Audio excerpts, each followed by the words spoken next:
Well, hello, team, and happy Monday. I am Jen Marino from Pittsburgh, and I am here today to talk on this Mindset Monday about mindset. And I would like to start out by saying I think that probably of all people, need to take this advice. I have struggled with my mindset in this business, and I actually believe that mindset is probably the hardest part of this business. And I don't know how many of you would agree with that, but I definitely think that mindset is the thing that is holding some of us back at certain times, at least. And so I reached out to Jen about a month ago after I was this close to hitting 12K. And Jen asked me to come on and do a training about how I got from putting my business down to getting to almost 12K in a month. And part of that was brought on a great promoter, Toddy Reese, who has been wonderful and has helped me with that. But also, I was really working my business and being super consistent and motivated. And that's not my strength, is consistency. So I think that's what was getting me there. And it was interesting because as soon as I did that training, I froze. I froze and was quite literally paralyzed in my mind and couldn't make a post, couldn't talk about it, couldn't. It was so strange.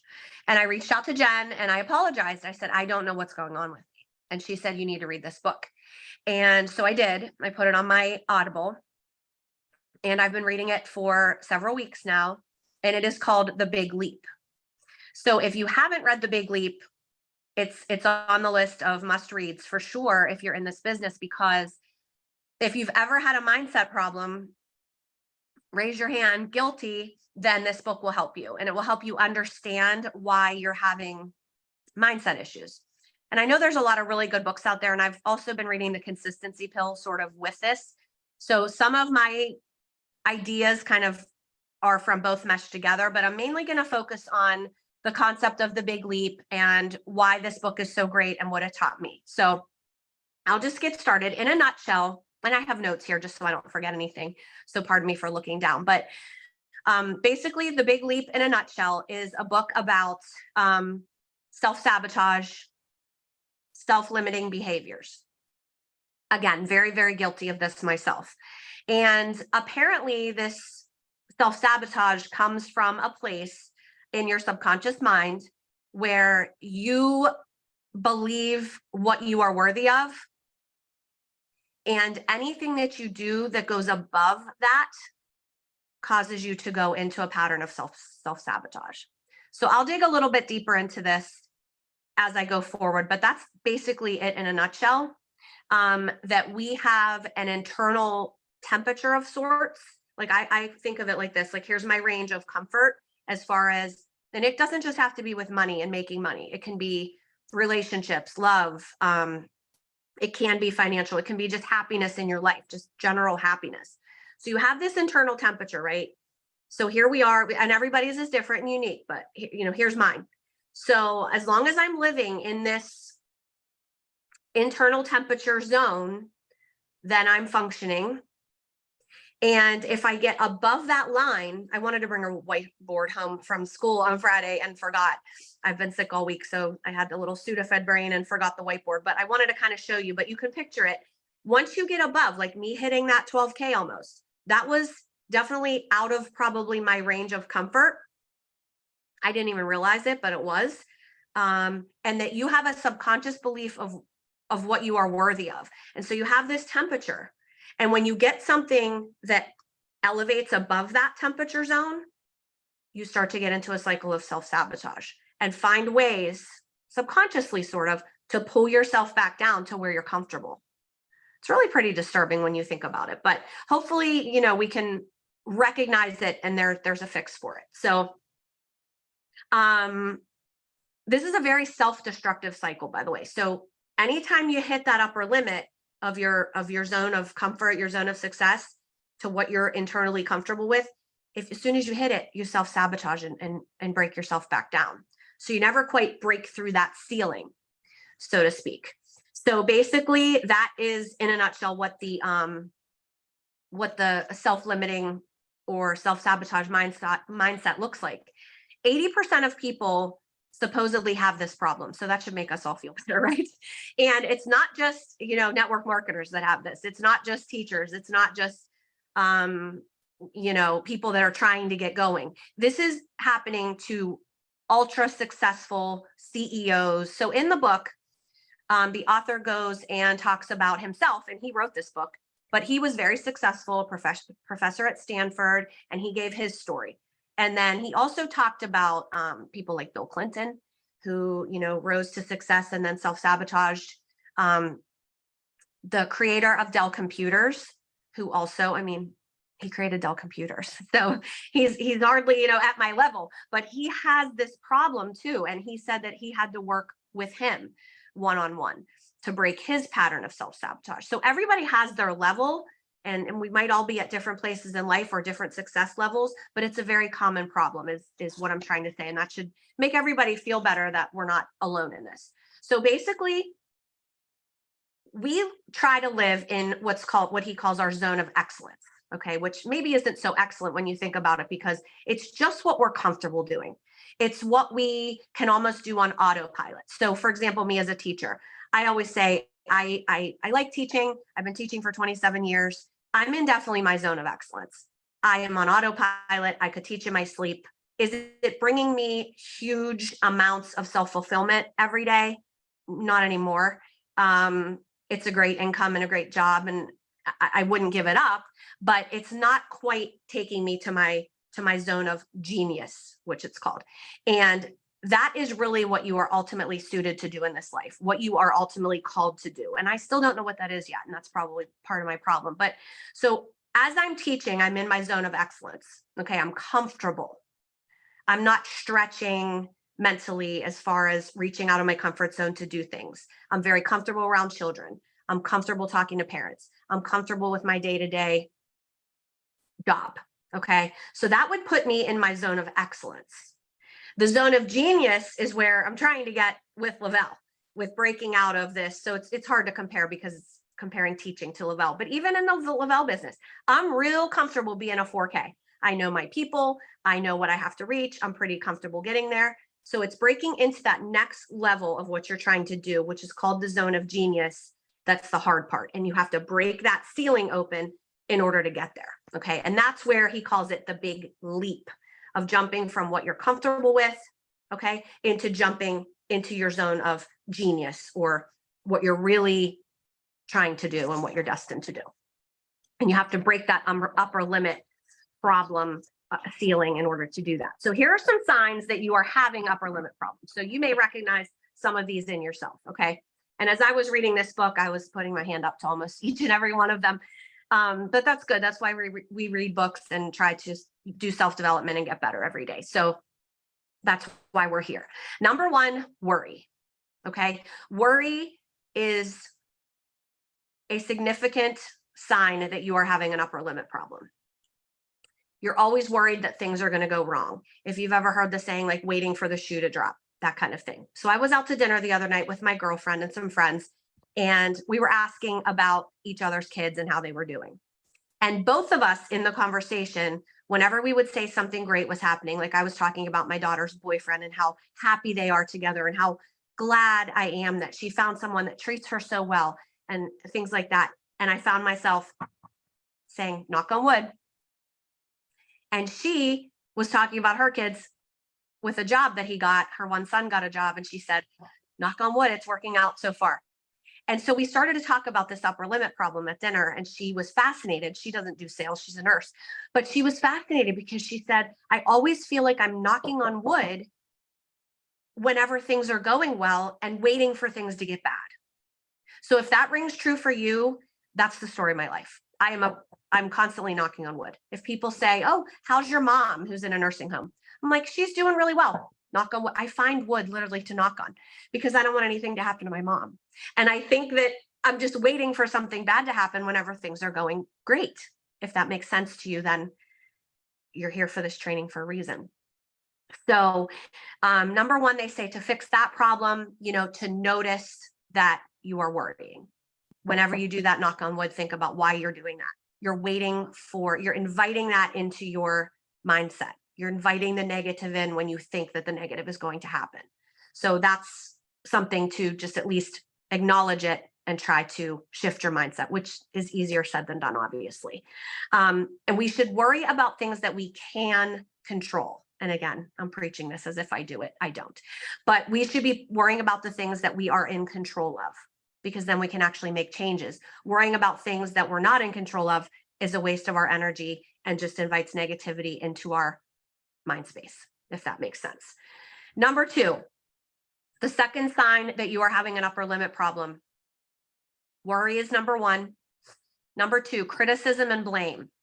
Okay. This is an addictive pattern that people get into. Constant negative self-talk. Sometimes I wake up in the morning, and if I am getting my vitamins in my hand and I drop one, like, oh, shoot. And I already start to, curse it out. And it's the first 5 seconds after I woke up. And it's funny how we get into that negative mindset, and then we drop our drink in the car, and it's another, oh, shoot, my day's ruined. So those things snowball. So when you constantly have negative self-talk, or I can't do this, or this is so hard, or this person just rejected me, or whatever it might be, you get into those patterns of negative self-talk. So we want to be very mindful of the language that we speak to ourselves. That's number two. Number three, sign that you're having an upper limit problem: worry, criticism, and blame. Number three is deflecting positivity. Again, guilty. I should have written this book myself. I'm the worst at this. And this is where you cannot accept a compliment. You cannot accept something positive coming your way because you don't feel you're worthy of it. Someone might say to me, oh, I love your hair. You know what I say? Ooh. Every time. Ooh. And people laugh at me and they're like, take a compliment. And that's very important to say, thank you. And that's something superficial. But a good example in the workspace or in this business is, you did a great job bringing in a customer, or you did a great job on this training, or you did a great job doing your reach out this week. And you got to accept those compliments and accept that positivity, because it does build and fuel itself and propel you forward. So be willing to accept positivity and not deflect it. Okay.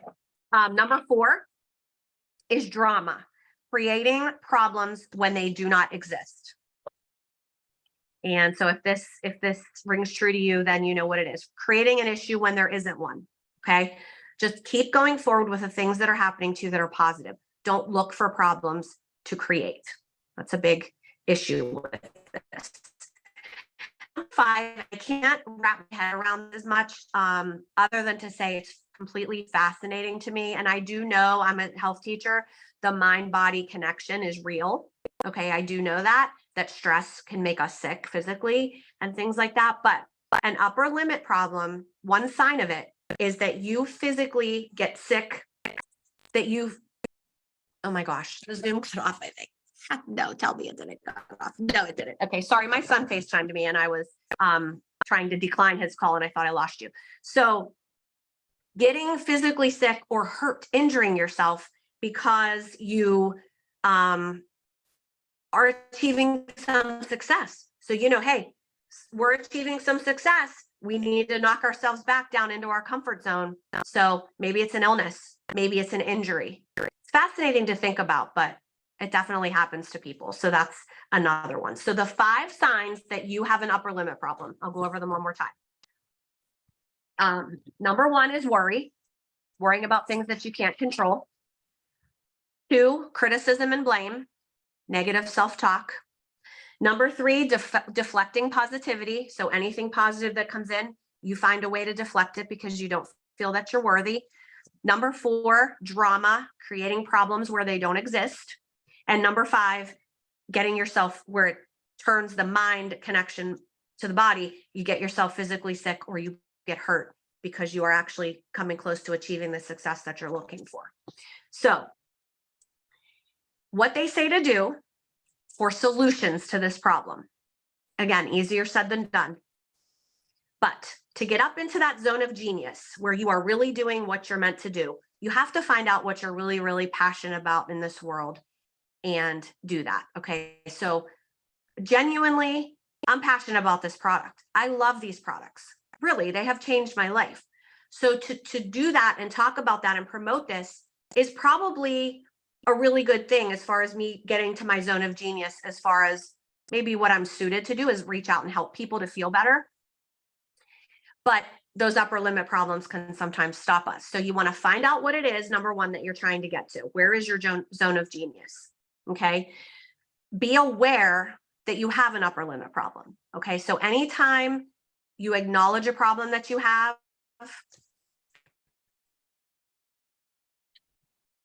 oh no, the camera has gone off. Hold on.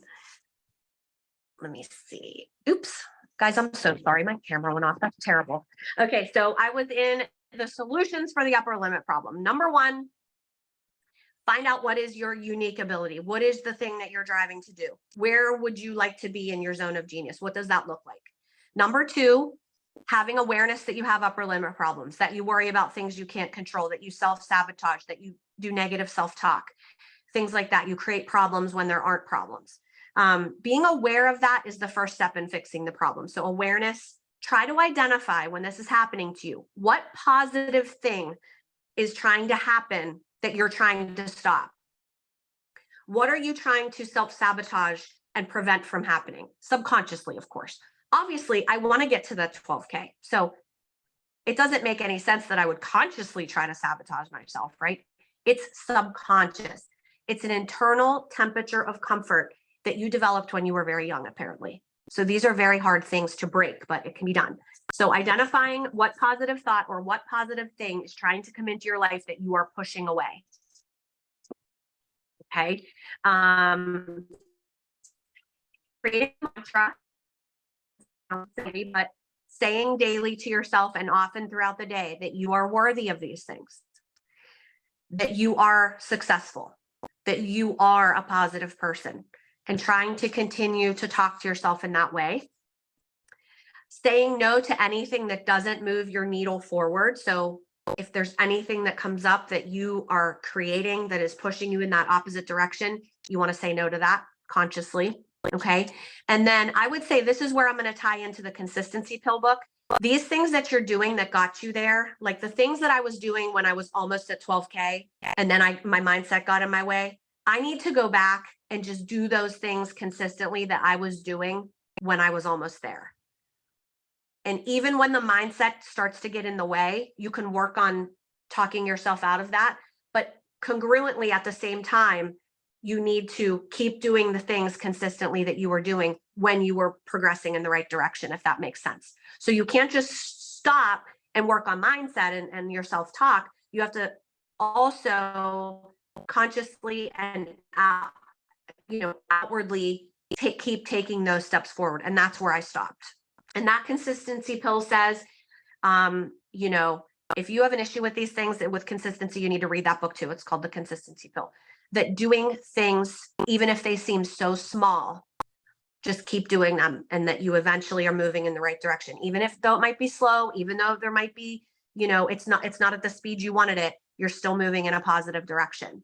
So, and an example of that I've heard is a trainer who talks to somebody about going to the gym, who is terribly out of shape and so scared to go to a gym, so self-conscious. And this trainer told this person, go into the gym 5 days a week, swipe your membership card, and take a lap around the gym and leave. Don't even touch any equipment. Just walk around and leave. And I told my health class this, my middle school kids, and they were like, that sounds silly. I said, it does. But guess what? After 2 weeks of doing that, what did he form? And they said, a habit. And that's correct. So you want to do things consistently, because little actions add up to habits. And then that adds up to what you do consistently and becomes your lifestyle. So our mindset is kind of always, for a lot of people, going to get in the way.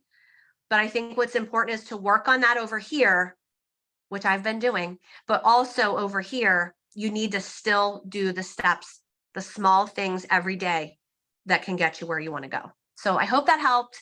And I hope everybody has a great Monday. work on that mindset. We all got this, and I will talk to y'all soon. Thanks.